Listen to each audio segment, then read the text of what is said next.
Bienvenue à tous dans le monde passionnant du Comte de Monte Cristo, par Alexandre Dumas. Préparez-vous à explorer la partie 4, des chapitres 74 à 95, de ce récit inoubliable de vengeance, de transformation et de rédemption. Ce segment nous plonge dans la riche tapisserie de la France du XIXe siècle, où notre personnage central, Edmond Dantès, réémerge en tant que mystérieux comte de Monte Cristo.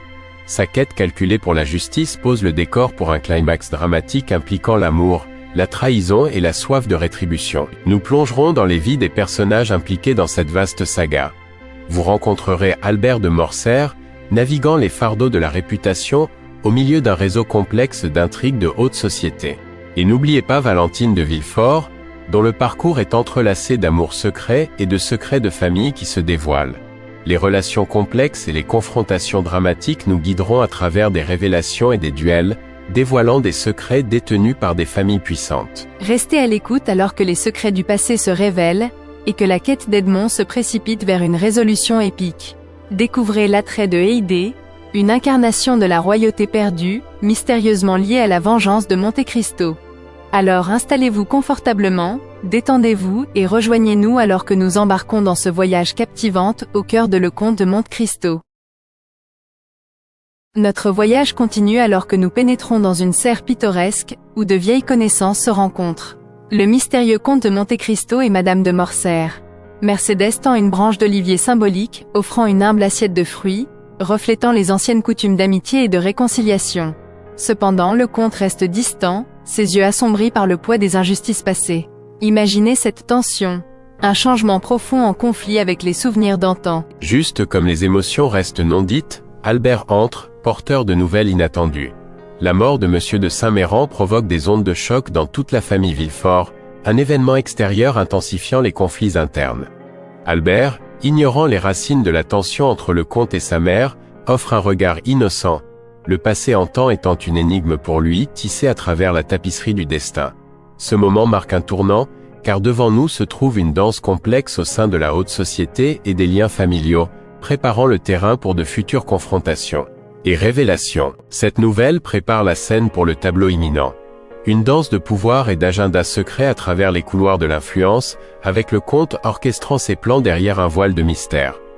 Alors que nous faisons une brève pause à la périphérie des révélations spectateurs, préparez-vous à une cascade d'interactions complexes et de tensions croissantes au sein de la dynastie Villefort. Ensuite, nous assistons aux ondulations qui se propagent à travers ces vies interconnectées. Rassemblez-vous, alors que nous pénétrons dans les couloirs silencieux de la résidence Villefort, où les ombres s'allongent et la solennité règne. Ici, la récente tragédie projette une longue et implacable ombre sur tous ceux qui y habitent. Nous voyons Madame de Saint-Méran, menée par le désespoir et des visions prémonitoires. Un sentiment imminent de calamité exige de l'urgence, car elle insiste pour que le mariage de Valentine ait lieu. Mais Valentine, dans son silence chargé, porte le poids d'un cœur secret. La préoccupation de la famille par les apparences sociétales entre en conflit avec la lutte interne de Valentine. Elle rend visite en secret à son grand-père Noirtier, dont les yeux sages semblent promettre une alliance silencieuse. Contre les pressions qui montent sans relâche, leur lien transcende les mots, illuminant un monde au-delà des vœux prononcés, offrant un rayon d'espoir qui défie le nuage imminent du mariage arrangé. Dans ces murs, les questions de devoir et d'amour, d'honneur et de désir tissent un motif complexe, qui menace de se défaire à tout moment. Alors que les fils se resserrent autour du cœur de Valentine, la détermination de la famille mettra bientôt à l'épreuve les limites, tandis que des forces invisibles se préparent pour leur grande révélation. Restez avec nous, alors que nous plongeons plus profondément dans les vœux, promesses et périls qui nous attendent. Alors que le crépuscule enveloppe le domaine des Villefort, Maximilien Morel marche doucement parmi les ombres, portant les murmures secrets de l'amour. La promesse d'une rencontre attendue lui réchauffe le cœur alors qu'il s'approche de Valentine. Chaque pas chargé d'espoir et de crainte inexprimée. Cette visite clandestine révèle les émotions tendres mais tourmentées qui enserrent leurs âmes, prises dans l'équilibre délicat entre l'honneur familial et l'attrait puissant du véritable amour. Dans le sanctuaire à la lumière tamisée, Valentine exprime son angoisse, sachant que la mort de sa grand-mère pourrait entraîner des complications imprévues. Un chemin arrangé destiné à la malchance se dresse devant elle, ses murs se refermant. Mais Maximilien, inébranlable dans son affection, offre des assurances, lui rappelant le vœu silencieux de Noirtier de les protéger. Sa promesse éclaire les ombres, ajoutant de la force à la résolution cachée du cœur. Ici repose la promesse silencieuse d'une intervention, un vœu fait par Noirtier dans sa résolution inébranlable de protéger Valentine contre le destin imposé. Alors que Valentine trouve du réconfort dans cette alliance, des destins prêts à être bouleversés attendent le dévoilement des vérités. Notre récit progresse vers un climax révélateur, les échos de l'amour, passé et présent, résonnant de plus en plus fort. Sous les arbres murmurants du cimetière du Père-Lachaise, une procession funéraire se déroule dans une dignité tranquille, honorant les Saint-Méran, un adieu distingué imprégné à la fois de chagrin et d'intrigue murmurée. Puis au milieu des teintes sombres, un mouvement inattendu. Noirtier, avec une détermination d'acier, avance. Dans un acte de défi contre les liens qui lient et pèsent, il déshérite Valentine, refusant son consentement pour son union avec Franz d'Épinay. Cette déclaration dramatique résonne à travers les rangs funéraires, reformant ces alliances attachées forgées par tradition et attente. La résolution de fer de Noirtier jette des vagues de spéculation et d'incertitude. En présence de regards vigilants et au milieu de murmures de curiosité, il fait une demande audacieuse, parler avec Franz. Ici, au lieu de repos de tant de secrets, nous sommes à l'orée des révélations qui attendent patiemment leur scène. Valentine, bien que déshéritée, trouve une étrange consolation, libérée des liens d'un destin non désiré, son cœur vibre d'un espoir inavoué. Alors que ses pièces s'alignent sur l'échiquier du destin, les dynamiques familiales se plient et changent. Rejoignez-nous alors que nous déverrouillons les secrets cachés dans les documents, où des vérités ancrées dans le temps formeront des destinées nouvelles. Dans le calme de sa chambre, Noirtier dévoile le passé comme un habile prestidigitateur, en levant à peine la main, mais commandant l'attention silencieuse de tous les présents. Un document signé apparaît, une relique d'une époque où l'honneur était entremêlé de vie et de devoir. Franz apprend une vérité aussi glaçante qu'indéniable. Son père a péri, un duel mené par nul autre que Noirtier, l'homme qui se trouve maintenant en face de lui. Des ondes de choc se propagent à la suite de cette révélation. Au cœur de son bureau, Villefort lutte avec des émotions, la peur, l'incrédulité, et une horreur rampante et inébranlable. Les fiançailles, déjà chancelées au bord d'une objection, basculent davantage. Mais maintenant c'est Franz qui doit peser le cœur contre le destin d'un père et le choix tourne au chaos. Alors que les révélations s'enroulent autour du cœur de cette famille, chaque membre doit naviguer sur ces marées turbulentes. Valentine se retrouve à flot sur une mer d'incertitude, pourtant elle reste résolue, acceptant la forme de ce qui est à venir. Avec les tensions qui mijotent et des changements de cap inattendus, préparez-vous pour le prochain arc, où de nouveaux acteurs entrent dans cette danse complexe de tromperie et de destin. Tournez maintenant votre regard vers les lumières éblouissantes de la société parisienne, où le charme et l'ambition s'entrelacent harmonieusement. Ici, Andrea Cavalcanti entre en scène, une figure d'une allure enviable et d'une aisance pratiquée. Au milieu de la foule scintillante, il se tient confiant, avec la fortune semblant tirer sur sa manche. Pourtant, derrière ce masque de sophistication se cache l'œil vif de notre énigmatique comte de Monte Cristo, observant avec un intérêt vif tandis que le jeune homme tisse ses toiles d'intrigue. Dans cette maison de pouvoir, l'ambition de Cavalcanti projette son long ombre, alors qu'il recherche une alliance avec les Danglars. Ses yeux fixés sur Eugénie, elle reste pourtant impassible, l'élégance se heurtant doucement à une résolution indifférente. Albert de Morcerf, à son tour, regarde avec un suspense tranquille. La suspicion se développe entre amitié et rivaux tacites, alliance construite sur du sable, chaque changement altérant l'équilibre précaire. Derrière les portes closes, le comte manœuvre à travers des conversations chuchotées et des soupçons murmurés. Ces échanges avec Danglars tissent une toile d'influence, suggérant des plans plus grands nichés dans chaque promesse gestuelle. Alors qu'Andrea trace son ascension dans ce monde de grandeur et de tromperie, notre comte se prépare à une nouvelle perspective, où les ombres du passé et les illusions du présent se combinent. Restez avec nous alors que l'histoire s'approfondit, tissant une tapisserie riche en intrigues et en tromperies éloquentes. Ici, dans un monde drapé des échos de terres lointaines, nous rencontrons Haydée, une femme dont la beauté ne raconte qu'une partie de son histoire. Avec une grâce masquant la douleur, elle tisse un récit d'héritage perdu et de trahison profonde. Sa famille fracturée par la perfidie, son père un souverain tombé sous la cruauté. Albert de Morcerf écoute, captivé mais troublé, chaque syllabe approfondissant sa curiosité et son malaise, l'éveillant à des vérités voilées par la distance. Haydée révèle sa lignée, fille de la royauté et héritière légitime d'une dignité perdue. Albert, confronté au poids de sa révélation, lutte pour comprendre.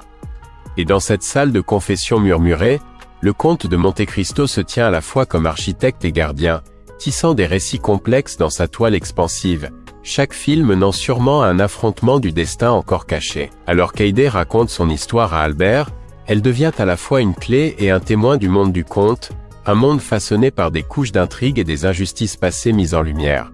Rejoignez-nous dans ce chapitre révélateur qui se déroule. Chaque pièce fait partie d'un plus grand puzzle, qui n'est pas encore entièrement réalisé.